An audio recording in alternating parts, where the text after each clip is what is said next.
Hi welcome to life line. ఈ రోజు TV9 స్టూడియోలో ఉన్నారు doctor Suresh Buddha from doctor care homeopathy. ఈ రోజు లైఫ్ లైన్లో మనం డిస్కస్ చేయబోతున్నాం ఆర్థరైటిస్ గురించి తెలుసుకోబోతున్నాం. మీరు కూడా ఆర్థరైటిస్తో సఫర్ అవుతున్నట్లయితే టీవీ9 స్క్రీన్ మీద డిస్ప్లే అవుతున్న నెంబర్స్కి కాల్ చేసి డాక్టర్ గారితో మాట్లాడి మీ ప్రాబ్లమ్ సార్ట్అవుట్ చేసుకోవచ్చు. హాయ్ డాక్టర్, వెల్కమ్ టు ఆ studio. Thank you sir, arthritis గురించి మాట్లాడుకుంటే అసలు ఆర్థరైటిస్ అంటే ఏంటి, దీన్ని ఎలా గుర్తించాలంటారు? ఆర్థరైటిస్ అంటే కీళ్ళల్లో వచ్చేటటువంటి నొప్పులండి. సో ఏ మనిషి శరీరంలో ఉన్నటువంటి అన్ని రకాల కీళ్ళల్లో కూడా ఏ కీళ్ళల్లో కూడాను మనకి పెయిన్ అనేది అనిపించడం, లోపల భాగంలో అంటే కీళ్ళ లోపల ఉండేటటువంటి మెంబ్రెయిన్స్ కానీ లోపల ఉండే కార్టిలేజ్ పైకి డ్యామేజ్ అవడం కానీ, లేదంటే మెంబ్రెయిన్స్ పైన ఒత్తిడి అనేది ఎక్కువగా పడడం వల్ల ఇన్ఫ్లమేటరీ చేంజెస్ అనేది ఎక్కువగా రావడం వల్ల మనకి పైనకి ఏంటంటే పెయిన్ అనేది తెలుస్తూ ఉంటుంది. సో ఈ పెయిన్ అనేది యూజువల్గా ఏంటంటే కొంతమందికి స్టార్టింగ్లో ఏదైనా పని ఒత్తిడి అధికంగా పడేటప్పుడు పెయిన్ బయటకు రావడం, లేదంటే కొన్ని సందర్భాల్లో మార్నింగ్ లేచిన వెంటనే పెయిన్ అనిపిస్తూ ఉండడం, లేదంటే చల్లగాలికి పెయిన్ అనిపిస్తూ ఉండడం, వాతావరణ మార్పులకి పెయిన్ పెరుగుతూ ఉండడం, లేదంటే కొన్ని రకాల స్కిన్ ప్రాబ్లమ్స్ అనేవి ఎక్కువగా సప్రెస్ చేయడం వల్ల జాయింట్ పెయిన్స్లోకి దారితీయడం లాంటివి, ఇలాంటి పరిస్థితులు అనేవి యూజువల్గా కనిపిస్తూ ఉంటాయండి.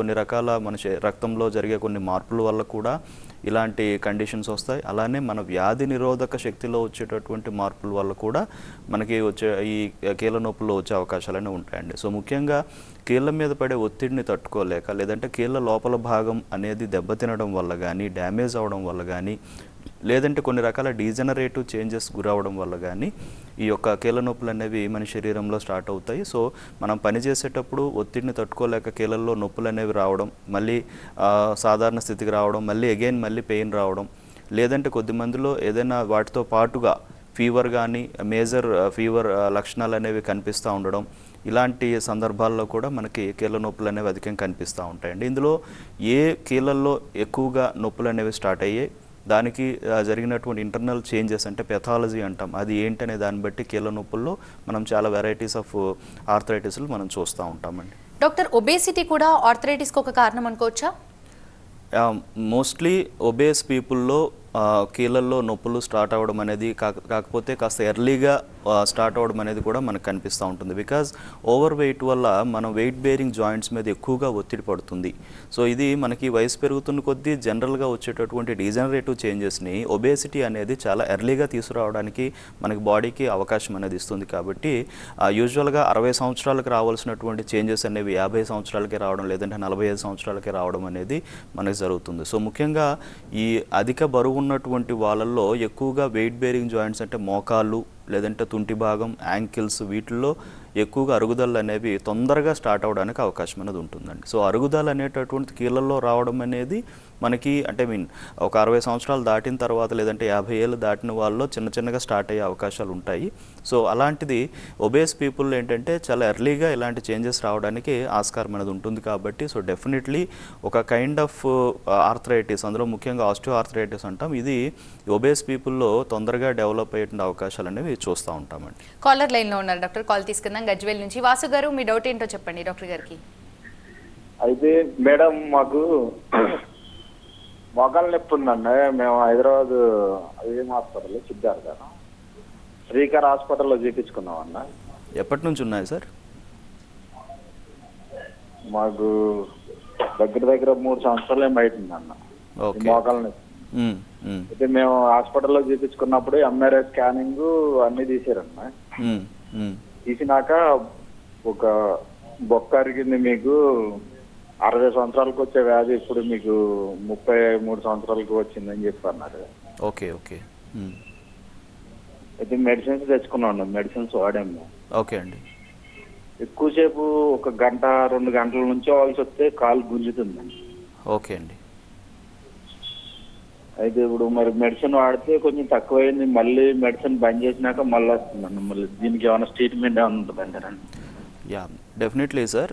అంటే ఎర్లీగానే అరుగుదలలు అనేవి మీ బాడీలో వచ్చాయని డాక్టర్ గారు చెప్పారు. సో మోకాలు లోపల ఉండేటటువంటి గుజ్జు లాంటి పదార్థం తొందరగా తగ్గిపోవడం వల్ల ఈ మోకాళ్ళ చుట్టూ ఉండేటటువంటి కార్టిలేజ్ మీద ఎక్కువగా ఒత్తిడి పడి ఆ కార్టిలేజ్ అనేది తొందరగా డ్యామేజ్ అవుతుంది అనేది మీ బాడీలో జరుగుతున్నదండి. సో దీన్నే మనం డీజనరేటివ్ చేంజెస్ అంటాం, అరుగుదల అనేటటువంటిది. సో ఇది ఎక్కువ ఒత్తిడి అనేది మోకాళ్ళ మీద పడడం, మోకాళ్ళ ఒత్తిడిని తట్టుకోలేక తొందరగా అరుగుదల గురవడం జరుగుతూ ఉంది.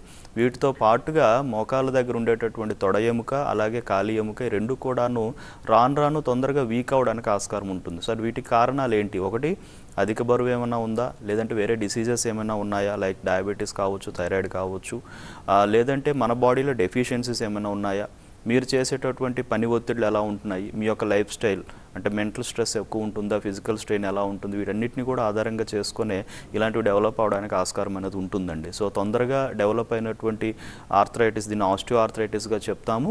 అరుగుదల దీనికి ముఖ్యమైన కారణము. హోమియోపతి వైద్యం అనేది తీసుకోవడం వల్ల ఏంటంటే అరుగుదలని మనం కట్టడి చేయడానికి మందుల ద్వారా మనకి అవకాశం అనేది ఉంటుందండి. సో అరుగుదలని మనం తగ్గించుకుంటూ స్పీడ్గా అరుగుదల లేకుండా బాడీ మీద ఒత్తిడి అనేది తగ్గించి, అంటే జాయింట్ పైన ఒత్తిడి అనేది తగ్గించడం జరుగుతుంది.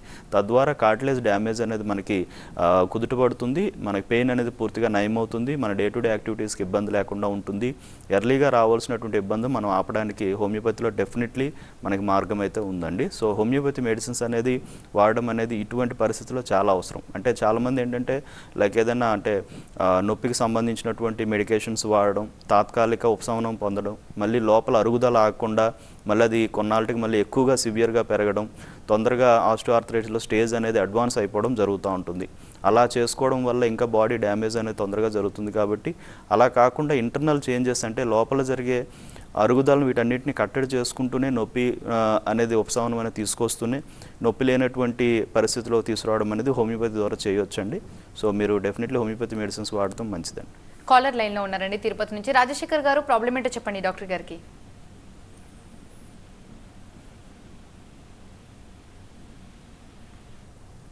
Right doctor, osteoarthritis symptoms ఏ విధంగా గుర్తించాలంటారు, అండ్ ఎలాంటి సిమ్టమ్స్ కనిపించినప్పుడు డాక్టర్ని కన్సల్ట్ అయితే బెటర్ అంటారు? ఆస్టియో ఆర్థరైటిస్ అంటేనే అరుగుదల వల్ల వచ్చేటటువంటి జాయింట్ పెయిన్స్ అండి. సో అరుగుదల అనేటటువంటిది యూజువల్గా మనకి ఎక్కువగా ఒత్తిడి పడేటటువంటి జాయింట్స్లోనే మనకు కనిపిస్తుంది. సో ముఖ్యంగా అందుకని ఆస్టియో ఆర్థరైటిస్ డెవలప్ అయ్యేటటువంటి పరిస్థితి కూడా మోకాళ్ళలో ఎక్కువగా కనిపించడం జరుగుతూ ఉంటుంది. సో మోకాళ్ళు అరుగుదల గురవుతుంది అనేది అంటే యూజువల్గా వీటిలో ఏంటంటే స్టార్టింగ్ స్టేజ్ నుండే సిమ్టమ్స్, అడ్వాన్స్ అవుతున్న కొద్దీ వచ్చే సిమ్టమ్స్ కూడా డిఫరెంట్గా కొంచెం ఉంటాయండి. సో ఇందులో స్టార్టింగ్లో ఏంటంటే ఎక్కువ ఒత్తిడి పడే పనులు అంటే కంటిన్యూస్గా బరువు పనులు చేసి, బరువులు ఎత్తి లేకపోతే మెట్లు ఎక్కి దిగడం కానీ, ఎత్తులు ఎక్కేటప్పుడు కానీ, ఎక్కువ టైం కూర్చొని ఒకసారిగా లేచేటప్పుడు కానీ మోకాళ్ళలో నొప్పులు తెలుస్తాయి. ఆ నొప్పి పెరుగుతున్న కొద్దీ మోకాళ్ళ లోపల భాగంలో ఇన్ఫ్లమేటరీ చేంజెస్ ఎక్కువయ్యి వాపు కూడా తెలుస్తూ ఉంటుంది. సో వాపుతో కూడినటువంటి నొప్పి అనేది స్టార్టింగ్లో చాలామందిలో బయటపడుతుంది. కొంతమంది ఏం చేస్తారంటే లోపల నీరు చేరింది అనేటట్టుగా దానికి యాస్పిరేట్ చేస్తూ ఉంటారు, అంటే బయటికి నీరు తీయడం లాంటివి చేస్తూ ఉంటారు. సో తద్వారా ఉపశమనం వస్తుంది, కానీ మళ్ళీ అగైన్ లోపల కార్టిలేజ్ డ్యామేజ్ అనేది ఎక్కువ అవుతూ ఉంటుంది. ఇలా మనకి స్టార్టింగ్లో ఈ యొక్క ఆస్టియో ఆర్థరైటిస్ అనేది బయటపడుతుందండి. సో మోకాళ్ళ తర్వాత యాంకిల్ రీజన్లో చీలమండలం జాయింట్స్ దగ్గర నొప్పి రావడం, అలాగే తర్వాత తుంటి భాగంలో నొప్పులు అనేవి రావడం, అరుగుదల అనేది పెరగడం. సో ఇలాంటివి జనరల్గా జరుగుతూ ఉంటాయి. ఇది పెరుగుతున్న కొద్దీ, ఏజ్ పెరుగుతున్న కొద్దీ నడుము దగ్గర వెన్నుపూసల అరుగుదల స్టార్ట్ అవ్వడం, మెడ దగ్గర వెన్నుపూసల అరుగుదల స్టార్ట్ అవ్వడం, ఇవన్నీ ఒకటి యాడ్ అవుతూ వెళ్తూ ఉంటాయి అన్నమాట. సో ఈ విధంగా అరుగుదల అనేది ఈ మాదిరిగా బాడీలో పెరుగుతూ ఉంటుంది. సో దీనికి ఏంటంటే ఒకటి డెఫిషియన్సీస్ అనేవి ఎక్కువగా ఉంటాయండి. ఎందుకంటే ఇప్పుడున్న పరిస్థితుల్లో ఎక్కువగా ఎండ తగలక విటమిన్ డి డెఫిషియన్సీ గురవుతున్నటువంటి వాళ్ళు చాలామంది ఉన్నారు. అలానే కాల్షియం డెఫిషియన్సీ ఉన్నటువంటి వాళ్ళు చాలామంది ఉన్నారు. ప్రోటీన్ డెఫిషియన్సీ ఉన్నటువంటి వాళ్ళు చాలామంది ఉన్నారు. అలాగే ఎక్కువ స్ట్రెస్ గురవుతున్నప్పుడు కూడా అంటే ఫ్యామిలీ పరంగా ఉన్నటువంటి కొన్ని టెండెన్సీస్ అనేవి అంటే ఆర్థరైటిస్ యొక్క ఇలాంటి కైండ్ ఆఫ్ డిసీజెస్ ఫ్యామిలీ పరంగా రన్ అవుతూ ఉన్నాయి అనుకోండి. సో డెఫినెట్లీ ఆ టెండెన్సీస్ నెక్స్ట్ జనరేషన్స్ కూడాను వచ్చేటువంటి అవకాశం ఉంటుంది. కాబట్టి ఎర్లీగా బయటపడడానికి కానీ తొందరగా డ్యామేజ్ అవ్వడానికి కానీ ఆస్కారం అనేది ఉంటుంది.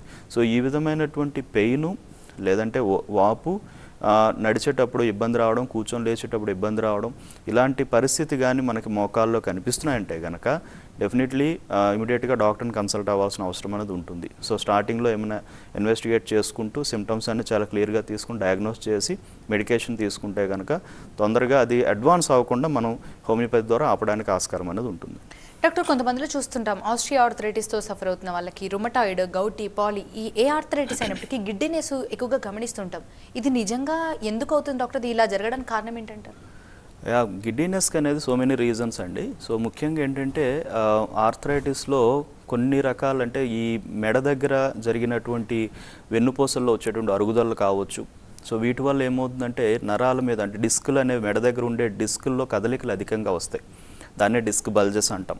సో డిస్క్ బల్జ్ అనేది పర్సంటేజ్ ఇంకా పెరుగుతూ ఉందనుకోండి, సో ఆటోమేటిక్గా లోపల ఉండేటటువంటి వెన్ను నాడుల యొక్క రూట్స్ మీద ఎక్కువ ఒత్తిడి తెస్తుంది. తల భాగానికి వెళ్ళేటటువంటి వెన్ను నాడుల మీద ఒత్తిడి ఎక్కువైతే కనుక గిడ్డినెస్ వచ్చే అవకాశం అనేది ఉంటుంది. అలాగే కొన్ని వేరే రకమైనటువంటి కారణాలు కూడా దీనికి ఉంటుంది. సో దీన్ని జనరల్గా వర్టిగో అని కూడా అంటూ ఉంటాం మనం. సో ఇలాంటి లక్షణాలు ఉంటాయి. కానీ ఈ యొక్క అరుగుదల అనేవి జాయింట్స్లో, బోన్స్లో, అంటే ఈ ఆర్థరైటిస్లో ఎక్కువ శాతం ఏంటంటే జాయింట్స్ అన్నింటిలో కూడా ఎంతో కొంత డ్యామేజ్ జరుగుతూ వెళ్తూ ఉంటుంది. సో దానికి కారణాలు డిఫరెంట్గా ఉంటాయి. బట్ డ్యామేజ్ అనేది ఏ ప్లేస్లో వస్తుందనే దాన్ని బట్టి సిమ్టమ్స్ అనేవి దానికి అనుగుణంగా మనకి బయటపడడం జరుగుతూ ఉంటుందండి. సో తద్వారా ఈ గిడ్డినెస్ అనేది వెన్ను నాడుల మీద ఒత్తిడి అనేది తీసుకురావడం కానీ అరుగుదల వల్ల జరిగితే కనుక గిడ్డినెస్ అనేది డెఫినెట్లీ కనిపిస్తుంది. అండ్ జనరలైజ్డ్ వీక్నెస్ వల్ల కూడా పాలిఆర్థరైటిస్ ఉంటుంది. మొత్తం ఓవరాల్గా జాయింట్ పెయిన్స్ వస్తాయి, అన్ని జాయింట్స్ కూడాను. కొంచెం పని చేస్తే విపరీతమైన నొప్పి రావడం, రెస్ట్ తీసుకోవాల్సి రావడం జరుగుతుంది. సో దీనివల్ల కూడా కొన్ని రకాల ఈ యొక్క సిమ్టమ్స్ అనేవి మనకు బయటపడడం జరుగుతూ ఉంటాయి. డాక్టర్, ఆర్థరైటిస్ గురించి మాట్లాడుకుంటున్నాం. మరి ఆస్ట్రియో ఆర్థరైటిస్తో సఫర్ అవుతున్న వాళ్ళకి ఎలాంటి డైట్ రిస్ట్రిక్షన్స్ అవసరం అంటారు? ఆస్టియోఆర్థరైటిస్లో ముఖ్యంగా ఎక్కువ మందిలో ఈ అరుగుదల వల్ల వచ్చేటటువంటి ఆర్థరైటిస్ కాబట్టి డెఫిషియన్సీస్ అనేవి కూడా ఒక మేజర్ రోల్ ప్లే చేస్తాయి. కాబట్టి కాల్షియం కానీ, విటమిన్ డి కానీ, ప్రోటీన్ డెఫిషియన్సీస్ కానీ ఇలాంటి కండిషన్స్ లేకుండా చూసుకోవాల్సిన అవసరం అనేది ఉంటుందండి. ఇది ఎక్కువ శాతం మనకి డైటరీ ఆస్పెక్ట్లోనే ఆలోచించాలి. అంటే టెంపరీగా ఏదైనా మెడికేషన్స్ తీసుకుంటూ ఉంటారు, కాల్షియం ట్యాబ్లెట్స్ తీసుకోవడం, లేదంటే విటమిన్ డి ట్యాబ్లెట్స్ తీసుకోవడం, ఇట్లా అది కొంత టెంపరీగా బాడీలో ఆ యొక్క కండిషన్ని ఇంప్రూవ్ చేస్తూ ఉంటుంది, కాల్షియం లెవెల్స్ని ఇంప్రూవ్ చేయడం. బట్ మెటబాలిక్ చేంజెస్ అనేవి సరిగ్గా లేనప్పుడు, సో మనం తీసుకునేటటువంటి మెడికేషన్స్ కూడాను కొద్ది కాలం మాత్రమే పనిచేస్తే మళ్ళీ ఆ లెవెల్స్ అనేవి అవి ఆపిన తర్వాత తగ్గేటువంటి అవకాశాలు ఉంటాయి. అలా కాకుండా మెటబాలిక్ ప్రాబ్లం, అంటే లోపల మన ఇంటేక్ ఎంత తీసుకుంటున్నాం, అది బాడీలో ఎంతవరకు అబ్జార్బ్ అవుతుంది, అది సఫిషియెంట్గా సరిపోతుందా లేదా, సో దీనిని మనం కరెక్ట్ చేసుకోవాల్సిన అవసరం ఉంటుంది. సో ఇది ఎప్పుడు కూడా న్యాచురల్గా డైటరీ ఆస్పెక్ట్లోనే ఆలోచించాల్సి వస్తుందండి. రిస్ట్రిక్షన్స్ అనేవి అని కాదు. సో కొంతమంది చెప్తారంటే యూజువల్గా ఏంటంటే ఇలాంటి ఆర్థరైటిస్ డెవలప్ అయ్యేటప్పుడు దుంపకూరలు తినకండి, ఆలుగడ్డ, చామగడ్డ ఇలాంటివి తినకూడదు, తింటే లైక్ పెయిన్స్ అనేవి ఎక్కువ అవుతాయి. అంటే పర్సనల్గా చూసుకుంటే కొంతమందిలో జనరల్గా ఏంటంటే ఇలాంటివి కనిపిస్తూ ఉంటాయి. కొంతమంది సపోజ్ ఏమైనా ఆలుగడ్డ ఇలాంటివి తినేటప్పుడు ఎక్కువగా పెయిన్ అనేది ఇమీడియట్గా నెక్స్ట్ డేకి రావడం అనేది చూస్తూ ఉంటాం. కాబట్టి అలాంటి బాడీ కండిషన్స్ ఉన్నవాళ్ళు వాటిని కొంచెం అవాయిడ్ చేయొచ్చు. కానీ ఈ యొక్క కాల్షియం మంచిగా, అంటే కాల్షియం రిచ్ ఫుడ్ తీసుకోవాలి, డ్రై ఫ్రూట్స్ లాంటివి అధికంగా తీసుకోవడం, మిల్క్ ప్రొడక్ట్స్ తీసుకోవాలి, అలాగే ఎక్కువగా ఫ్రూట్స్ అధికంగా తినాలి, ఆకుకూరలు బాగా తినాలి. సో ఇది జనరల్ మెయింటెనెన్స్ అనేది అవసరం. సో బోన్ సూప్స్ లాంటివి, నాన్ వెజిటేరియన్ కూడాను అప్పుడప్పుడు తీసుకోవాల్సిన అవసరం అనేది ఉంటుందండి. సో ఈ విధంగా మేనేజ్ చేస్తే, బట్ డైట్ మనం ఎంత తీసుకున్నామో బాడీ దాన్ని అబ్జార్బ్ చేసుకుంటుందా లేదా అనేది ఇక్కడ గమనిస్తే కనుక చాలా మందిలో ఆర్థరైటిస్ సమస్యతో బాధపడుతున్నటువంటి వాళ్ళు గ్యాస్ట్రిక్ డిస్టర్బెన్సెస్ అనేవి చాలా అధికంగా ఉంటున్నాయి. సో మేము చూస్తున్న వాటిలో కూడాను ఈ నొప్పులకి వాడేటటువంటి కొన్ని మెడికేషన్స్ వల్ల కావచ్చు, ఇన్ జనరల్గా కూడా కావచ్చు, వాళ్ళలో గ్యాస్ట్రిక్ డిస్టర్బెన్సెస్ ఉంటున్నాయి. సో దానివల్ల ఏంటంటే మాల్ అబ్జార్ప్షన్ అనేది ఉంటుంది. మనం తింటాం కానీ అది బాడీకి సరిగ్గా పట్టదు. సో తద్వారా ఏంటంటే డెఫిషియన్సీస్ రన్ అవుతూ ఉంటాయి, మళ్ళీ అగైన్ మనం మెడికేషన్స్ మీదకి డిపెండెన్సీలోకి వెళ్ళిపోతూ ఉంటాం. సో అలా కాకుండా దీనిని కూడా కరెక్ట్ చేసుకోవడం అనేది అవసరం. ఇలా మనం డైటరీ చేంజెస్ అనేవి చేసుకోగలిగితే కనుక డెఫినెట్లీ ఆర్థరైటిస్ యొక్క లక్షణాల నుంచి మనం కొంత బయటపడే అవకాశం అనేది ఉంటుంది. కృష్ణా డిస్ట్రిక్ట్ నుంచి కాలర్ లైన్లో ఉన్నారు డాక్టర్, కాల్ తీసుకుందాం. విజయబాబు గారు, ప్రాబ్లం ఏంటో చెప్పండి డాక్టర్ గారికి. హలో. నమస్తే సార్. నమస్తే సార్, చెప్పండి. నా పేరు విజయబాబు సార్. చెప్పండి. మాది కృష్ణా జిల్లా. ఓకే, చెప్పండి ప్రాబ్లం ఏంటో చెప్పండి. నాకు 3 years బ్యాక్ యాక్సిడెంట్ అయింది సార్. ఓకే అండి. అది మా కాళ్ళ దగ్గర చెప్పు ఉంటుంది కదా రౌండ్ గా, దాని కింద బోను కట్ అయిపోయింది, ఇరిగిపోయింది యాక్సిడెంట్ అయ్యి. ఓకే. అది ఆపరేషన్ చేసి సర్జరీ చేయించాను, బాగానే ఉంది. తర్వాత రాడ్స్ కూడా తీయించేశాను. కానీ పెయిన్ మాత్రం వస్తూనే ఉంది. మనం నడుస్తున్నా, ఎక్కువసేపు నిలబడినా. అది దానికి మెడిసిన్ వేసుకోవాలి. ఎక్కువ బాధ వచ్చినప్పుడు టాబ్లెట్లు వేసుకుంటున్నాము. దీని మీద పూర్తిగా ఏమన్నా అవకాశం ఉంటుందా మానడానికి ఏంటనేది సలహా కోసం ఫోన్ చేశాను సార్. డెఫినెట్లీ అండి. అంటే ఇక్కడ ఇంజరీ అనేది చాలా మేజర్ ఆస్పెక్ట్ అండి. సో సడన్గా జరిగేటటువంటి ఆ చేంజెస్ అనేవి ఇంజరీ వల్ల లోపల ఫ్రాక్చర్స్ అవుతాయి, లేదంటే డీప్ అంటే చాలా అధికంగా డీప్గా దెబ్బతినేటువంటి అవకాశాలు ఉంటాయి. కొద్దిమందికి ఏంటంటే నార్మల్గా ఇంజరీ జరిగినాక కొంతకాలం బాగానే ఉంటుంది, తర్వాత మళ్ళీ ఈ జాయింట్ పెయిన్స్ అనేవి రావడం జరుగుతుంది. కొంతమంది మేజర్ ఇష్యూస్ వచ్చేటప్పుడు అంటే ఫ్రాక్చర్స్ లాంటివి వచ్చేటప్పుడు దానికి మన మెడికేషన్ తీసుకొని తర్వాత కంట్రోల్ చేసుకున్న తర్వాత కూడా దాని యొక్క ఇంపాక్ట్ అనేది ఉంటుంది. ఎందుకంటే బికాస్ అది ఇంటర్నల్ కార్టిలేజ్ మీద ఎక్కువ ఎఫెక్ట్ చూపిస్తూ ఉంటుంది. ఒక్కొక్కసారి ఏమవుతుందంటే ఇప్పుడు ఈ పటెల్లా అని అంటాం, అంటే పైన నీ జాయింట్ పైన ఉండేటటువంటి ఒక చిన్న బోన్ అది, దాని ఇంటర్నల్ భాగం లోపల భాగం అంటే లోపల ఉండే భాగం కూడాను పూర్తిగా అరిగిపోవడం లేదంటే సాఫ్ట్నింగ్ అయిపోవడం కూడా జరుగుతూ ఉంటుంది. సో ఇలా ఉండడం వల్ల కూడా మనకి పెయిన్ అనేది చాలా సందర్భాల్లో వస్తుంది. కొంచెం పని ఒత్తిడి పడినా కూడా వెంటనే పెయిన్ రావడం జరుగుతుంటుంది. అలాగే లోపల ఉండే కార్టిలేజ్ డ్యామేజ్ అవుతున్నా కూడా ఈవెన్ ఇంజరీ తర్వాత ఉండే ఆ కండిషన్ కరెక్ట్ అయినా కూడా ఆ డ్యామేజ్ అప్పటి నుంచి కూడా కంటిన్యూ అవుతూ ఉండడం జరుగుతూ ఉంటుంది. సో అలా అది ఆగకపోతే కనుక మనం పని చేసినా కొంచెం ఒత్తిడి పెట్టినా లైఫ్ స్టైల్ డిస్టర్బ్ అవుతున్నా కూడా పెయిన్ అనేది రావడం జరుగుతుంటుంది. అగైన్ అంటే ఆర్థరైటిస్ చేంజెస్ అనేవి కంటిన్యూ అవుతూనే ఉంటాయి అన్నమాట. ఇన్ఫ్లమేటరీ చేంజెస్ లోపల రన్ అవుతూనే ఉంటాయి. సో దీనివల్ల అనేది పెయిన్ అనేది కంటిన్యూటీ రావడం జరుగుతుంటుంది. సో దీనికి డెఫినెట్లీ హోమియోపతి మెడిసిన్స్ ద్వారా పూర్తిగా నయం చేసుకుంది. ఎందుకంటే ఇంజరీ తర్వాత వచ్చినటువంటి కండిషన్స్ కూడా సపరేట్ మెడికేషన్ అనేది హోమియోపతిలో ఉంది. సో దాన్ని పర్టికులర్గా కొంత టైం పెట్టి కరెక్ట్గా వాడగలిగితే కనుక డెఫినెట్లీ ఇది నయం అవుతుంది. డాక్టర్, ఆర్థరైటిస్ని నెగ్లెక్ట్ చేస్తే ఎలాంటి కాంప్లికేషన్స్ వస్తాయి డాక్టర్? ఆర్థరైటిస్ అనేది ఉండేటటువంటి అంటే ఏ రకమైన ఆర్థరైటిస్తో సఫర్ అవుతున్నారు అనే దాన్ని బట్టి కాంప్లికేషన్స్ అనేవి ఉంటాయండి.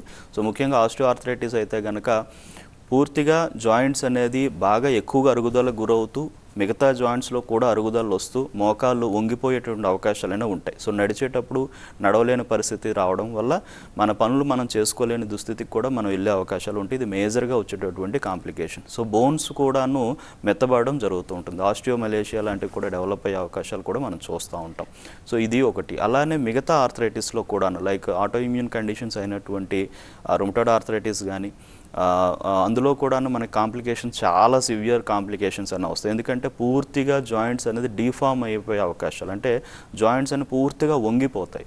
ఈ చేతుల జాయింట్స్ కానీ కాలి జాయింట్స్ కానీ వేలు జాయింట్స్ కానీ ఇవన్నీ కూడాను పూర్తిగా వంగిపోయి మనం డే టు డే యాక్టివిటీస్ చేయలేనటువంటి పరిస్థితికి కూడా వెళ్ళిపోయే అవకాశాలు, చాలా మందిలో బెడ్ రిడన్ అయిపోయిన అవకాశాలు కూడా ఉంటాయి. సో వీటిలో ఇంకా ఆటో ఇమ్యూన్ కండిషన్స్ వేరే వాటికి కూడా ఇది దారితీసే అవకాశం ఉంటుంది. సో అలా కంప్లీట్గా సిస్టమ్ అంతా కూడా దెబ్బతింటుంది. అలానే ఆర్థరైటిస్ వల్ల లేదంటే ఆర్థరైటిస్ వాడేటటువంటి కొన్ని మందుల వల్ల కూడాను శరీరం లోపల భాగాలు దెబ్బతింటూ ఉంటాయి. లైక్ కిడ్నీస్ అనేవి అధికంగా దెబ్బతినే అవకాశాలు మనం చూస్తూ ఉన్నాం. సో ఇలా కిడ్నీ పూర్తిగా డ్యామేజ్ అయితే కనుక టోటల్ సిస్టమ్స్ అన్నింటిపైన కూడా అంటే cardiac system, respiratory system, everything అన్ని సిస్టమ్స్ కూడాను దెబ్బతినడానికి ఆస్కారం అనేది మనం చూస్తూ ఉంటాం. అలానే గౌట్ అని చెప్తాం యూజువల్గా, అంటే యూరిక్ యాసిడ్ లెవెల్స్ అధికంగా ఉండేటటువంటి కండిషన్ అంటాం. యూరిక్ యాసిడ్ లెవెల్స్ అధికంగా ఉన్నా కూడాను లైఫ్ స్టైల్ కంప్లీట్గా అంటే మనకి జాయింట్స్ అన్నీ కూడాను పెయిన్స్ వస్తూ ఉంటాయి, వాపులు కూడా వస్తూ ఉంటాయి. ఆ జాయింట్ విపరీతంగా వాపు, విపరీతమైన నొప్పి, మూమెంట్ కొంచెం మూవ్ చేసినా కూడా విపరీతమైన అగ్రివేషన్ అనేది వస్తూ ఉంటుంది. పెయిన్ చాలా సివియర్ అయిపోతూ ఉంటుంది. ఇలాంటి కండిషన్స్ మనం చూస్తూ ఉంటామండి. సో అందుకని ఏంటంటే ఇవన్నీ కూడా మనకి లైఫ్ స్టైల్ ప్రాబ్లమ్స్ క్రియేట్ చేస్తూనే ఆర్గాన్ డ్యామేజ్లోకి తీసుకెళ్ళే అవకాశాలు మనం చూస్తూ ఉంటాం. ఇవన్నీ కూడా దాంట్లో కనిపించే కాంప్లికేషన్స్ అండి. వైజాగ్ నుంచి కాలర్ లైన్లో ఉన్నారు డాక్టర్, కాల్ తీసుకుందాం. రాంబాబు గారు, ప్రాబ్లం ఏంటో చెప్పండి డాక్టర్ గారికి. సార్ నమస్తే సార్. నమస్తే సార్, చెప్పండి సార్. సార్ యాక్చువల్లీ నాకు మామూలుగా బ్యాక్ పెయిన్ కాకుండా బ్యాక్ పెయిన్కి right side left side joint ఉంటుంది కదా సార్, తుంటి భాగం. అది సార్ అదే లెగ్ బాల్ జాయింట్ టైప్ ఉంటుంది అంటారు కదా, అక్కడ అక్కడ పట్టేస్తుంది సార్ నాకు. అదేలేండి. దానికోసం నేను ఇంతకుముందు ఏదో ఆర్థోపెడిక్ని కలిసాను, ఆయన ఎంఆర్ఐ చేయించుకున్నారు. చేయించే ఏం ప్రాబ్లం లేదండి, ఏమీ డ్యామేజ్ లేదు, అరగలేదు ఏమన్నారు. లైట్గా అడిగిందంటే దానివల్ల పెద్ద ప్రాబ్లం లేదన్నారు. అదేలేండి. అయితే రిపోర్ట్ చూసి లైట్గా కీళ్ళ వాతం అలా అదే సింప్టమ్స్ ఉన్నాయని చెప్పారు అనమాట. మెడిసిన్ వాడాను కానీ ఆ మెడిసిన్ వాడటం తగ్గింది, తర్వాత నార్మల్ అయిపోతుంది సార్ అది. Okay okay okay. అంటే ఇక్కడ కీళ్ళవాతం అనేది అవునా కాదా కొంచెం క్లియర్గా ఉండాలండి. వాళ్ళు కీళ్ళవాతం లా కనిపిస్తుంది అనేటటువంటిది అన్నారు. సో ముఖ్యంగా ఏంటంటే తుంటి భాగం అనేది చాలా ఇంపార్టెంట్ జాయింట్. ఎందుకంటే చాలా మన బాడీ యొక్క బరువు మొత్తాన్ని ఎక్కువ శాతం ఆ తుంటి భాగం కూడా మనకి బాడీని మోస్తూ ఉంటుంది. కాబట్టి అక్కడ కూడా ఆ బాల్ ఫీమర్ యొక్క హెడ్ ఆఫ్ ద ఫీమర్లో ముఖ్యంగా అక్కడ అరుగుదలలో వచ్చేటువంటి అవకాశాలు ఉంటాయి. సో ఆ అరుగుదల పెరిగితే గనక, అంటే అరుగుదల ఎక్కువ అవుతుంటే గనక మూమెంట్ అనేది ఇబ్బంది వస్తుంది. మనం కాలు పైకి లేపి కాలు నడిచేటప్పుడు కూడా, కాలు ఎత్తి పెట్టేటప్పుడు కూడా ఆ ప్లేస్లో చాలా పెయిన్ అనేది రావడం, పడుకునేటప్పుడు కూడా ఒకవైపు తిరిగి పడుకుంటే ఎటువైపు అయితే అరుగుదల వస్తుందో అటువైపు పడుకుంటే పెయిన్ రావడం, ఇలాంటివి కూర్చొని లేచేటప్పుడు విపరీతంగా పెయిన్ రావడం, జర్నీలు చేసేటప్పుడు పెయిన్ రావడం మనం చూస్తూ ఉంటామండి. సో ఇది కూడా చాలా ఇంపార్టెంట్ థింగ్. అంటే ఇందులో ఒకటి అరుగుదల కారణం, లేదంటే కీళ్ళ వాతం అనేటటువంటిది కానీ క్లియర్గా కన్ఫర్మ్ అయితే కనుక లోపల డ్యామేజ్ కూడా జరుగుతూ ఉంటుంది. కేవలం నార్మల్గా అరిగిపోవడమే కాకుండా టిష్యూ అనేది పూర్తిగా డిస్ట్రాయ్ అయిపోవడం కూడా జరిగే అవకాశాలు ఉంటాయి. కొన్నిసార్లు రక్తం అందకపోవడం వల్ల కూడా ఇలాంటివి జరుగుతూ ఉంటాయి. అంటే రక్తనాళాలు బ్లాక్ అయిపోతాయి, ఆ పర్టికులర్ ప్లేస్కి వెళ్ళేటటువంటి రక్తనాళాలు బ్లాక్ అవ్వడం, ఎవాస్కులర్ నెక్రోసిస్ అంటూ ఉంటాం.